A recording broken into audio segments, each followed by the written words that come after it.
But yeah, so Bad Brains, CRO-MAGS.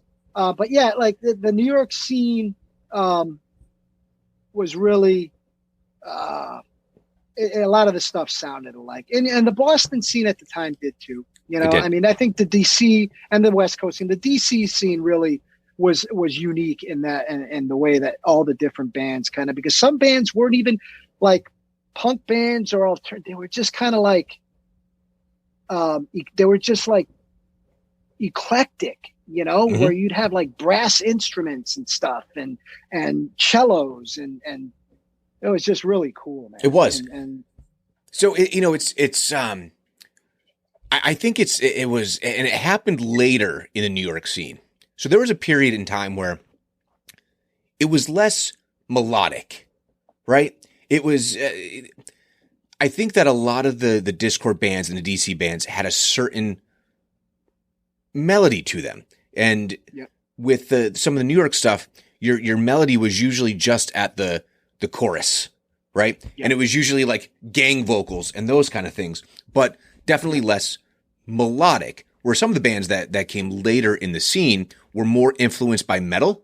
So they were kind of like these hybrid bands. And certainly that mid to late 90s scene was definitely much more influenced by the metal stuff than even the punk stuff. Oh, yeah. But the Circle Jerks, Murphy's Law, like, you mentioned, I remember a band that you really liked, Judge.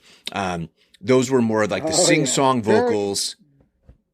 Yep. Oh, go ahead. What were you going to say about Judge? No, yeah, the Judge, yeah. You're talking, I mean, the sing-song vocals, but, talk about like kind of going into that metal sound, that very chugga-chug, but they got very, towards the end, they got slower, not as fast, but very like metal, like they did that, on their last, was it their last EP that they did? They do a cover of When the Levee Breaks, by Zeppelin. I don't know if you've ever heard that. Have you ever heard the cover of When the Levee Breaks? I think I have, but usually when I'm doing the show, I end up taking notes and like stuff that I go and I listen to later in like movies. So I'm going to put that on the list. I think the EP is called The Storm, and it's got the Storm Part 2, and When the Levee Breaks is definitely on there. And it's, that's John Porcelli, man. I mean, very influential guitar player in the New York hardcore scene. I mean, he has a very distinct style. I can tell when it's John Porcelli playing on a record, whether it be Shelter or Youth of Today or Judge. But Judge, not very melodic at all in terms of their, very angry, very angry face. Yes.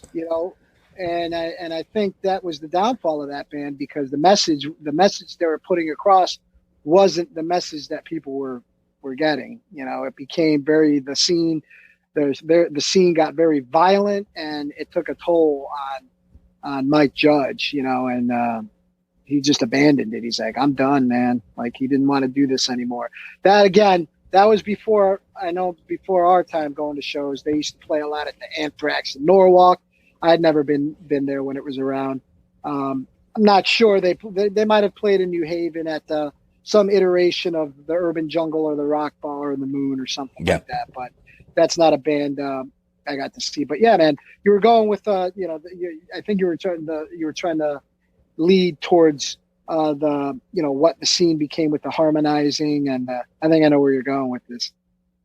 Well, I mean, it's not just one band. So you know what it is?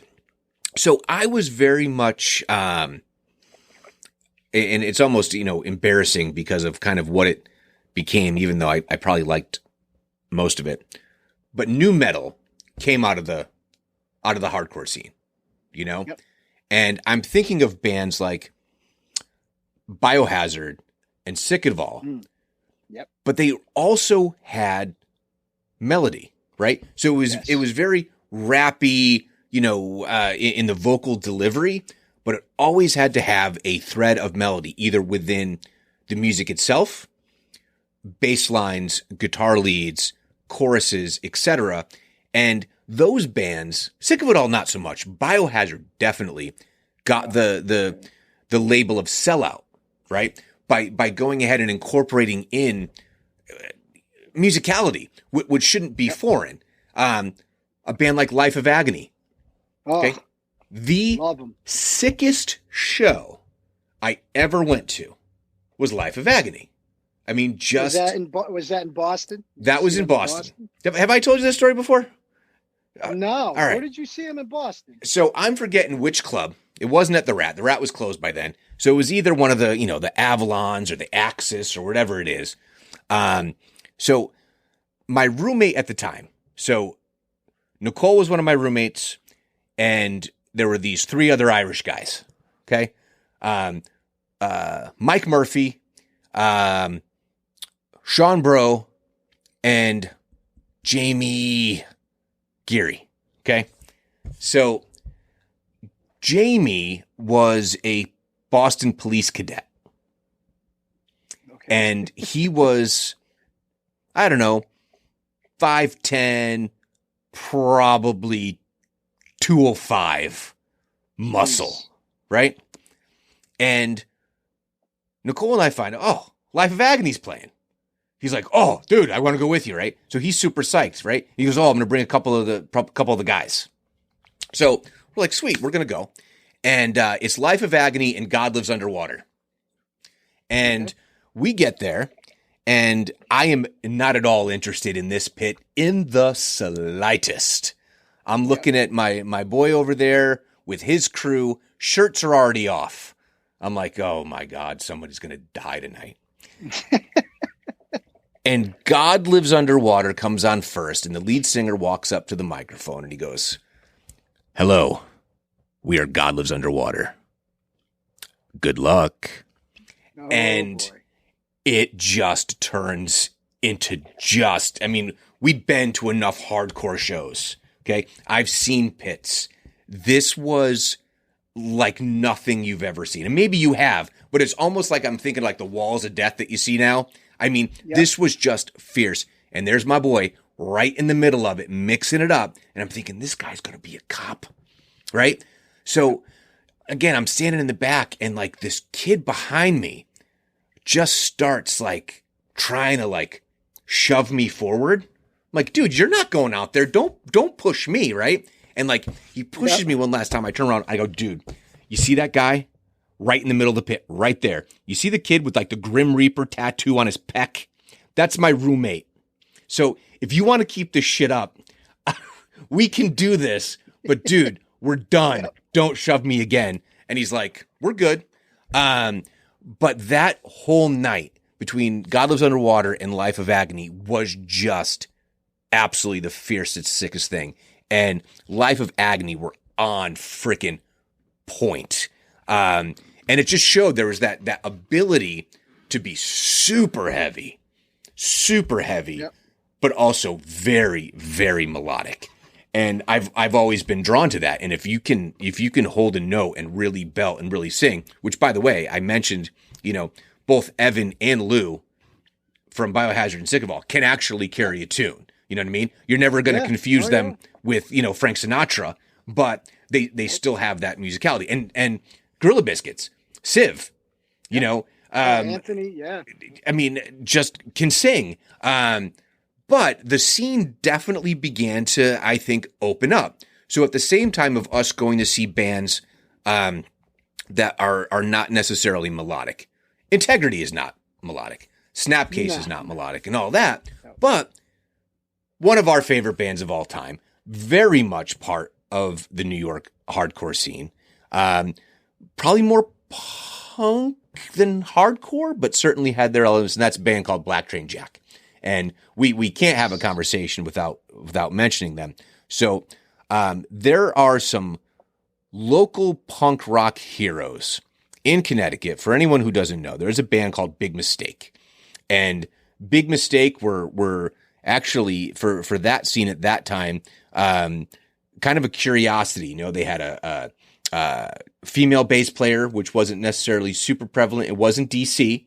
You had bands like Jawbox that you mentioned. They had Kim on bass. But they had horns. I think they had a trumpet player. But we were going to see them. We're going to see Big Mistake. They had a few records out at that time, all self-produced. I say to my kids all the time when they give me grief, I go, look, guys, patience was never one of my virtues, in case you haven't noticed.